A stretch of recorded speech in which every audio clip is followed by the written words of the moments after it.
Hello and welcome back to Wedding Tip Wednesday. Today I wanted to talk about having children at your ceremony and reception. It is a wonderful thing to be able to include your children in your ceremony and reception, also extending that invitation to family and friends' children.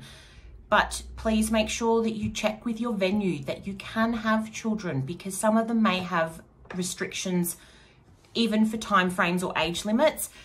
But think about also from a food point of view that certain ages will then be counted as adults. So that's something to factor in from a food catering and cost point of view.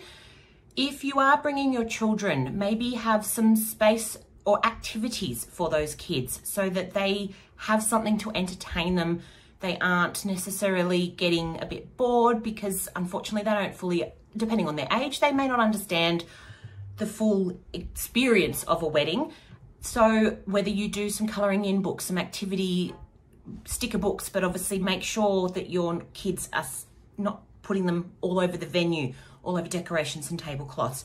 Whether you even set up another little space if your venue has an area that you could have as a kid's room. If that's the case, either if you've got some older kids that are happy to look after those children, also make sure that you're not just assuming, or get a babysitter, or potentially a few if you need to, depending on the ratio of children to carer, that they can still be there, but then they are not running around potentially harming themselves or causing too much distraction, and the parents can still actually have a nice evening as well. But something to make sure you do is, from a parent's point of view, if your children are staying within the reception, please make sure that they're not damaging the venue or the decorations or drawing on the tablecloths. You may get a bill afterwards because that is damage to someone else's property.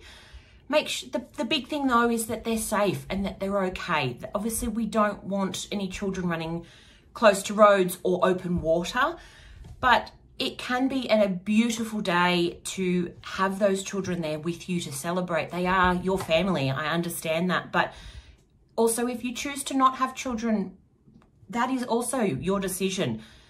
It can be an opportunity for the parents to have a night out if you give them enough notice to be able to arrange alternative care. But it is your decision whether you want children at your wedding or not. It can sometimes be a difficult one for guests to understand your decision, but it is your day. So just something to think about, but enjoy the process. Hope you have a great rest of the day. Okay, bye.